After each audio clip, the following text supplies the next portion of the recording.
যে কোনো অপরাধ থেকেই আমি বেঁচে থাকবো, বিরত থাকবো, সেটা আল্লাহর নৈকট্য অর্জনের রাস্তা। প্রতিটা নেক আমল আল্লাহর নৈকট্য অর্জনের রাস্তা, এবং সমস্ত গুনাহ ত্যাগ করা, প্রতিটি গুনাহ যেটা থেকে আমি বেঁচে থাকতে পারলাম, বাঁচার চেষ্টা করলাম, সেটাই আল্লাহর নৈকট্য অর্জনের সূত্র। নেক আমলগুলোর মধ্যে সর্বাগ্য হলো ইবাদত। ইবাদত শ্রেণীর যত নেক আমল সব আল্লাহর নৈকট্য অর্জনের সবচেয়ে বড় মাধ্যম। সেগুলোর মধ্যে আবার ফরজ যত নেক আমল, ইবাদতের মধ্যে যেগুলো ফরজ পর্যায়ের, ওয়াজিব পর্যায়ের, ওগুলো আরো মজবুত মাধ্যম, আল্লাহর কাছে আরো প্রিয় মাধ্যম আল্লাহর নৈকট্য অর্জনের।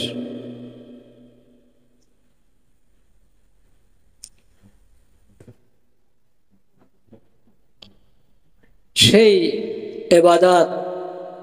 ইবাদত শ্রেণীর যেসব নেক আমল, ওগুলো গুরুত্বপূর্ণ এবং ঈমানের, ইসলামের স্তম্ভ হিসাবে পরিগণিত হলো হজের আমল। হজের সাথে যুক্ত হলো কোরবানির আমল। হাজী সাহেবদের কোরবানি তো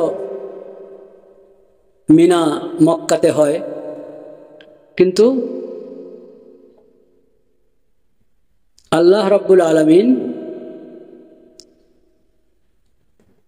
আল্লাহর ঘরের জিয়ারতকারী হাজী সাহেবদের সঙ্গে আল্লাহ সমস্ত ঈমানদার বান্দাদেরকে শরীক করেছেন এই কোরবানির আমলের মাধ্যমে। হজে তো আর সবাই যাচ্ছে না, প্রতি বছর সবাই যাচ্ছে না। কারো এমনও আছে পুরা জিন্দেগি শেষ হয়েছে, তার হজের তৌফিক হয় নাই, সামর্থ্য হয় নাই, সুযোগ হয় নাই। তামান্না ছিল আল্লাহ তৌফিক দিলে যাবে, সেও হজের সওয়াব আল্লাহর কাছে পাবে, যেহেতু তার নিয়ত ছিল শক্তি সামর্থ্য হলে যাব। সামর্থ্য হয় নাই, যায় নাই, তার তামান্না ছিল, আশা ছিল, আকাঙ্ক্ষা ছিল, সেই কারণে আল্লাহ তাআলা তাকে ওই আমলের সওয়াব দিবেন।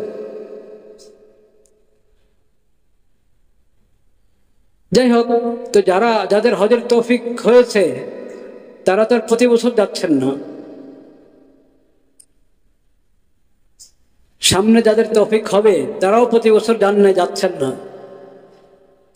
কিন্তু কোরবানির আমলটা এমন যে এর মাধ্যমে প্রত্যেক ইবাদতের মধ্যে, আমলের মধ্যে তো অনেক তাৎপর্য থাকে, অনেক হিকমত থাকে, আল্লাহ ভালো জানেন।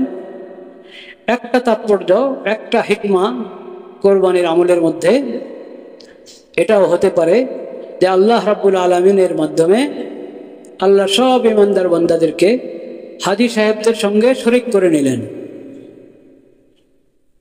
হাজী সাহেবরাও 10 জিলহজে কোরবানি করছেন, আল্লাহর ঈমানদার বান্দারা প্রত্যেকে যার যার জায়গায় তাদের নতুন চাঁদ হিসাবে তারাও 10 জিলহজে কোরবানি করছে, 10, 11, 12।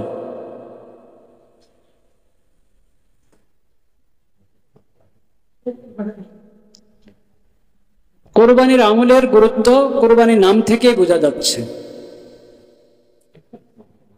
আমি বলেছিলাম হয়তো যে এটা আরবি কোরবান শব্দ থেকে কোরবানি আমরা বলি, কোরবান আরবিতে শব্দটা হলো কোরবান,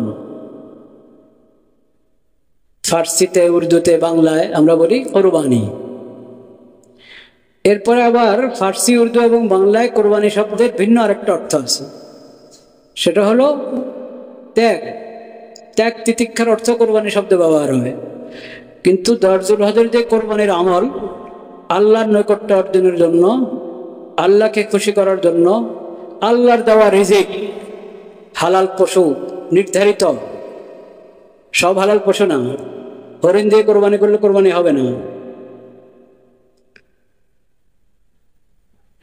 4 ধরনের পশু, একটা হলো উট এবং এই ধরনের, আর গরু ছাগল। হলো না নাকি? 4টা হয়েছে তো। উট বা উটনি, গরু, গরুর সঙ্গে মহিষ, গরু মহিষ, আর দুম্বা ছাগল, ভেড়া। এই ধরনের যেগুলো পালিত, মানুষ যেগুলো পালন করে পোষে, এই ধরনের হালাল জানোয়ার, হালাল জন্তু দিয়ে কোরবানি করা। তো এটা আল্লাহর দেওয়া রিজিক।